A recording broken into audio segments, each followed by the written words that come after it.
ನಮಸ್ಕಾರ ಸ್ನೇಹಿತರೆ, ಇವತ್ತಿನ ವಿಡಿಯೋದಲ್ಲಿ ತುಲಾ ರಾಶಿಯವರಿಗೆ ಒಂದು ವಿಶೇಷವಾದ ಮಾಹಿತಿಯನ್ನು ಹೇಳ್ತೀನಿ ನೋಡಿ. ಅದೇನಪ್ಪ ಅಂದರೆ, ನಿಮಗೆ ಜೀವನದಲ್ಲಿ ನಿಜವಾದ ಶತ್ರುಗಳು ಯಾರು, ಯಾವ ರಾಶಿಯವರು ಶತ್ರುಗಳಾಗ್ತಾರೆ, ಅವರಿಂದ ಬರುವಂತಹ ಕಷ್ಟ ನಷ್ಟಗಳೇನು, ಅದರಲ್ಲೂ ಬಹಳ ಮುಖ್ಯವಾಗಿ ನಿಮ್ಮ ಹಿತಶತ್ರುಗಳು ಯಾರು, ಅವರಿಂದ ನಿಮಗೆ ಬರುವಂತಹ ಸಮಸ್ಯೆಗಳೇನು, ನಿಮಗೆ ಹೇಗೆ ಶತ್ರುಗಳು ನಿರ್ಮಾಣವಾಗ್ತಾರೆ ಮತ್ತು ತುಲಾ ರಾಶಿಯವರ ಕಷ್ಟಗಳಿಗೆ ಪರಿಹಾರಗಳೇನು ಅನ್ನುವ ಸಂಪೂರ್ಣ ಮಾಹಿತಿಯನ್ನು ಈ ವಿಡಿಯೋದಲ್ಲಿ ಪರಿಪೂರ್ಣವಾಗಿ ತಿಳಿಸಿಕೊಡ್ತೀನಿ. ಸ್ಕಿಪ್ ಮಾಡದೆ ಕೊನೆಯವರೆಗೂ ನೋಡಿ. ಅದಕ್ಕೂ ಮುನ್ನ ನೀವು ತುಲಾ ರಾಶಿಯವರಾಗಿದ್ದರೆ ವಿಡಿಯೋಗೆ ಲೈಕ್ ಮಾಡಿ. ಹಾಗೆ ನೀವಿನ್ನೂ ನಮ್ಮ ಜ್ಯೋತಿಷ ದರ್ಶನ ಚಾನಲ್ಗೆ ಸಬ್ಸ್ಕ್ರೈಬ್ ಆಗಿಲ್ಲ ಅಂದರೆ ಈಗಲೇ ಸಬ್ಸ್ಕ್ರೈಬ್ ಮಾಡಿ. ಹಾಗೆ ಪಕ್ಕದಲ್ಲಿ ಬರೋ ಬೆಲ್ ಐಕಾನನ್ನು ಕ್ಲಿಕ್ ಮಾಡಿ. ನಿಮ್ಮ ಸಮಸ್ಯೆಗಳಾದಂತಹ ಸತಿಪತಿ ಕಲಹ, ಪ್ರೀತಿಯಲ್ಲಿ ಮೋಸ, ಭೂಮಿ ವಿಚಾರ, ಕೋರ್ಟ್ ಕೇಸ್, ವ್ಯಾಪಾರ, ಹಣಕಾಸಿನ ತೊಂದರೆ, ಸಾಲಬಾಧೆ, ಸ್ತ್ರೀಯರು, ಗುಪ್ತ ಸಮಸ್ಯೆ, ಹೀಗೆ ಹಲವಾರು ಸಮಸ್ಯೆಗಳಿಗೆ ಶಾಶ್ವತ ಪರಿಹಾರ ಮಾಡಿಕೊಡುತ್ತಾರೆ. ಡಿಸ್ಪ್ಲೇ ಮೇಲೆ ಕಾಣುವ ಗುರುಜಿ ನಂಬರ್ಗೆ ಒಮ್ಮೆ ಕರೆ ಮಾಡಿ.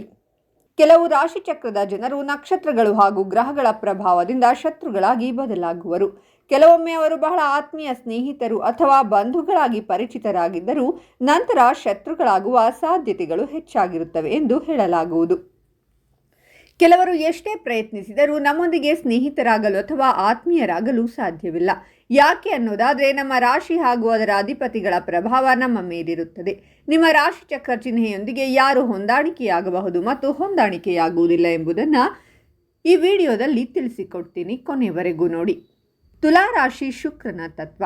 ತುಲಾ ರಾಶಿ ವಾಯು ತತ್ವ. ತುಲಾ ರಾಶಿ ಮುಖ್ಯವಾಗಿ ನ್ಯಾಯಕ್ಕೆ ಸಮ್ಮತವಾಗಿರುವಂತಹ ತತ್ವ.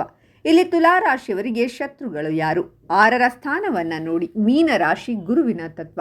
6ರ ಸ್ಥಾನದಲ್ಲಿ ಶುಕ್ರನು ಉಚ್ಚ ಸ್ಥಾನ, ಅಲ್ಲಿ ಬುಧ ನೀಚ ಸ್ಥಾನ. ತುಲಾ ರಾಶಿಯವರಿಗೆ ನಿಮ್ಮ ಶತ್ರು ಬೇರೆ ಯಾರೂ ಅಲ್ಲ, ಸ್ವತಃ ನೀವೇ ನಿಮಗೆ ಶತ್ರುಗಳು. ತುಲಾ ರಾಶಿಯವರ ಸ್ವಭಾವ, 6ರ ಸ್ಥಾನ, ಇವೆಲ್ಲವನ್ನ ನೋಡಿದಾಗ 12ರ ಅಧಿಪತಿಯಾಗಿರುವಂತಹ ಗುರು, ಅಲ್ಲಿ 6ರ ಅಧಿಪತಿ ಕೂಡ ಗುರು ಆಗ್ತಾರೆ. ತುಲಾ ರಾಶಿಯವರು ಸರ್ವೇ ಸಾಮಾನ್ಯವಾಗಿ ನಿಮಗೆ ಬೇಗ ಸಂಪರ್ಕಕ್ಕೆ ಸಿಗುವುದು ಕಷ್ಟ. ಉದಾಹರಣೆಗೆ ಒಂದು ಫೋನ್ ಮಾಡಿ, ಅವರಿಗೆ ಅಷ್ಟು ಬೇಗ ಸಂಪರ್ಕಕ್ಕೆ ಸಿಗುವುದಿಲ್ಲ. ಸ್ವತಃ ತುಲಾ ರಾಶಿಯವರು ನಿಮಗೆ ನೀವೇ ಶತ್ರುಗಳು. ಅವರಿಗೆ ಏನೇ ಕೆಲಸ ಮಾಡಬೇಕು ಅಂದರೂ ಒಂದಷ್ಟು ಸಾರಿ ಉತ್ತೇಜನ ಕೊಡ್ತಾನೆ ಇರಬೇಕು. ಆಗ ಮಾತ್ರ ಅವರು ಕೆಲಸದಲ್ಲಿ ತಲ್ಲೀನರಾಗೋದು. ಎಲ್ಲವನ್ನ ತುಂಬಾನೇ ನಿರ್ಲಕ್ಷ್ಯ ಮಾಡ್ತಾರೆ. ಯಾಕೆ ನಾನು ನಿಮಗೆ ನೀವೇ ಶತ್ರು ಅಂತ ಹೇಳಿದೆ ಅಂದರೆ ನೋಡಿ, ತುಲಾ ರಾಶಿ ವಿಶೇಷವಾಗಿ ಶುಕ್ರನ ತತ್ವ. ಅದೇ ಶುಕ್ರ 6ರ ಸ್ಥಾನದಲ್ಲಿ ಉಚ್ಚ ಸ್ಥಾನ. ನಿಮಗೆ ನಿಮ್ಮ ಅಹಂ, ನಾನು ಮಾಡ್ತೀನಿ ಅನ್ನುವಂತಹ ಒಂದು ದೃಢತ್ವ, ಬಿಡು ಮಾಡೋಣ ಅನ್ನುವಂತಹ ನಿರ್ಲಕ್ಷ್ಯ, ನನಗೆ ಗೊತ್ತಿದೆ ಎನ್ನುವಂತಹ ಒಂದು ಅಹಂ, ಇವೆಲ್ಲವೂ ಕೂಡ ನಿಮಗೆ ಶತ್ರು ಭಾವವಾಗಿ ಪರಿಣಾಮ ಬೀರುತ್ತದೆ. 6ರ ಸ್ಥಾನ ನಿಮಗೆ ಅಡೆತಡೆ ಸ್ಥಾನ, ಶೂಲ ಸ್ಥಾನ, ಇವೆಲ್ಲವನ್ನ 6ರ ಸ್ಥಾನದಲ್ಲಿ ಅಡಕವಾಗಿಟ್ಟಿದ್ದಾರೆ ಋಷಿಮುನಿಗಳು.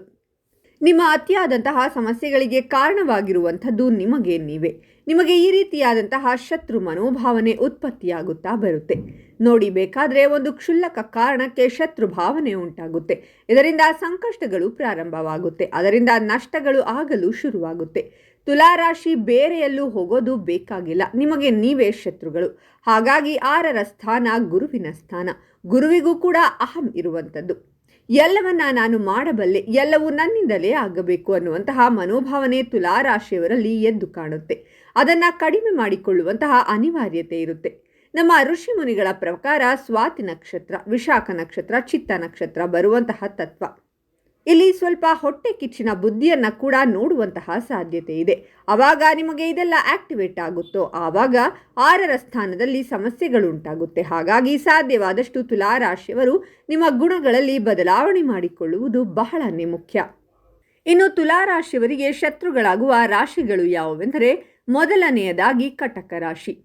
ತುಲಾ ರಾಶಿಯವರು ಕಟಕ ರಾಶಿಯ ಸ್ನೇಹಿತನನ್ನು ಅರ್ಥ ಮಾಡಿಕೊಳ್ಳಲು ಸಾಧ್ಯವಾಗದಿರಬಹುದು. ಅವರು ಬಹಳಷ್ಟು ಮನಸ್ಥಿತಿ ಬದಲಾವಣೆಗಳನ್ನು ಹೊಂದಿರುತ್ತಾರೆ ಮತ್ತು ಅವರು ಅದನ್ನು ಅರ್ಥ ಮಾಡಿಕೊಳ್ಳಲು ಸಾಧ್ಯವಾಗುವುದಿಲ್ಲ. ತುಲಾ ರಾಶಿಯವರು ಎಲ್ಲ ವಿಷಯಗಳಲ್ಲಿ ತರ್ಕವನ್ನು ಹುಡುಕುತ್ತಿರುವಾಗ ಕರ್ಕಾಟಕ ರಾಶಿಯ ವ್ಯಕ್ತಿಗಳು ಭಾವನೆ ಮತ್ತು ಭಾವನೆಗಳ ಕ್ಷೇತ್ರದಲ್ಲಿ ವಾಸಿಸುತ್ತಾರೆ. ಇವೆರಡೂ ಒಂದಕ್ಕೊಂದು ತುಂಬ ಭಿನ್ನವಾಗಿರುತ್ತವೆ ಮತ್ತು ತುಲಾ ರಾಶಿಯವರು ಭಾವನೆಗಳಿಗೆ ಅಷ್ಟೊಂದು ಪ್ರಾಮುಖ್ಯತೆ ನೀಡುವುದಿಲ್ಲ. ಆದ್ದರಿಂದ ತುಲಾ ರಾಶಿಯವರು ಕರ್ಕಾಟಕ ರಾಶಿಯವರೊಂದಿಗೆ ಸ್ನೇಹಿತರಾಗುವುದು ಒಂದು ಸವಾಲಾಗಿದೆ. ಎರಡನೆಯದು ಮಕರ ರಾಶಿ. ಮಕರ ರಾಶಿಯವರು ಸ್ನೇಹಪರರು ಮತ್ತು ಒಳ್ಳೆಯ ಸ್ವಭಾವದವರು. ಆದಾಗ್ಯೂ ತುಲಾ ರಾಶಿಯವರು ಮಕರ ರಾಶಿ ಚಕ್ರದ ವ್ಯಕ್ತಿಗಳೊಂದಿಗೆ ಸಾಕಷ್ಟು ಗೊಂದಲಕ್ಕೊಳಗಾಗುತ್ತಾರೆ. ಅವರು ಹೊರ ಹೋಗುವ ಮತ್ತು ಸ್ನೇಹಪರ ಜೀವಿಗಳು ಮತ್ತು ಮಕರ ರಾಶಿಯವರ ಮಾತಿನ ಚಕಮಕಿಗೆ ಮೌನದಿಂದ ಅವರು ಸ್ನಿಗ್ಧರಾಗುತ್ತಾರೆ. ಅವರ ವಿಶಿಷ್ಟ ವ್ಯಕ್ತಿತ್ವದ ಗುಣಲಕ್ಷಣಗಳು ನಿಮ್ಮಂತೆಯೇ ಇದ್ದರೂ ಭಿನ್ನವಾಗಿರುತ್ತವೆ. ತುಲಾ ರಾಶಿಯವರಿಗೆ ಮಕರ ರಾಶಿಯವರ ನಿರಾಶಾವಾದಿ ವಿಧಾನವು ಅಸಹನೀಯವಾಗಿರುತ್ತದೆ. ತುಲಾ ರಾಶಿಯವರ ಅನಿರ್ದಿಷ್ಟತೆ ಮತ್ತು ಕೊನೆಯ ಕ್ಷಣದಲ್ಲಿ ಆಗಾಗ್ಗೆ ಯೋಜನೆಗಳನ್ನು ಬದಲಾಯಿಸುವುದು ಮಕರ ರಾಶಿಯವರನ್ನು ಹಲ್ಲು ಕಡಿಯುವಂತೆ ಮಾಡುತ್ತದೆ. ಇನ್ನು ತುಲಾ ರಾಶಿಯವರು ಇವೆಲ್ಲ ಸಂಕಷ್ಟಗಳಿಂದ ಹೊರಬರಬೇಕು ಅಂದರೆ ಸಾಧ್ಯವಾದರೆ ನರಸಿಂಹ ಯಂತ್ರವನ್ನು ಸ್ಥಾಪಿಸಿ ತಾವು ಅದಕ್ಕೆ ವಿಧಿವಿಧಾನವಾಗಿ ಪೂಜೆ ಮಾಡುವುದರಿಂದ ಸಂಕಷ್ಟಗಳು ದೂರವಾಗುತ್ತವೆ. ಉಗ್ರಂ ವೀರಂ ಮಹಾವಿಷ್ಣುಂ ಜ್ವಲಂತಂ ಸರ್ವತೋಮುಖಂ ನರಸಿಂಹಂ ಭೀಷಣಂ ಭದ್ರಂ ಮೃತ್ಯೋರ್ಮೃತ್ಯುಂ ನಮಾಮ್ಯಹಂ. ಈ ಮಂತ್ರದ ಮುಖೇನ ನರಸಿಂಹ ಯಂತ್ರವನ್ನು ಸ್ಥಾಪನೆ ಮಾಡಿಕೊಂಡು ತಾವು ಪೂಜೆ ಮಾಡಿದ್ದೇ ಆದಲ್ಲಿ ಖಂಡಿತವಾಗಿಯೂ ವಿಶೇಷವಾಗಿರುವಂತಹ ಫಲ ಲಭ್ಯವಾಗುತ್ತದೆ. ನಿಮ್ಮ ಎಲ್ಲ ಸಂಕಷ್ಟಗಳಿಗೂ ಕೂಡ ಸಮಸ್ಯೆಗಳಿಗೂ ಕೂಡ ಪರಿಹಾರ ದೊರಕುತ್ತದೆ. ಇನ್ನು ಈ ಮಾಹಿತಿ ನಿಮಗೆ ಇಷ್ಟ ಆದರೆ ತಪ್ಪದೆ ವಿಡಿಯೋಗೆ ಲೈಕ್ ಮಾಡಿ, ಓಂ ನರಸಿಂಹಾಯ ನಮಃ ಅಂತ ಕಾಮೆಂಟ್ ಮಾಡಿ ಮತ್ತು ಈ ಮಾಹಿತಿಯನ್ನು ಎಲ್ಲರಿಗೂ ಶೇರ್ ಮಾಡಿ, ಅವರಿಗೂ ಕೂಡ ಒಳಿತಾಗಲಿ. ಧನ್ಯವಾದಗಳು.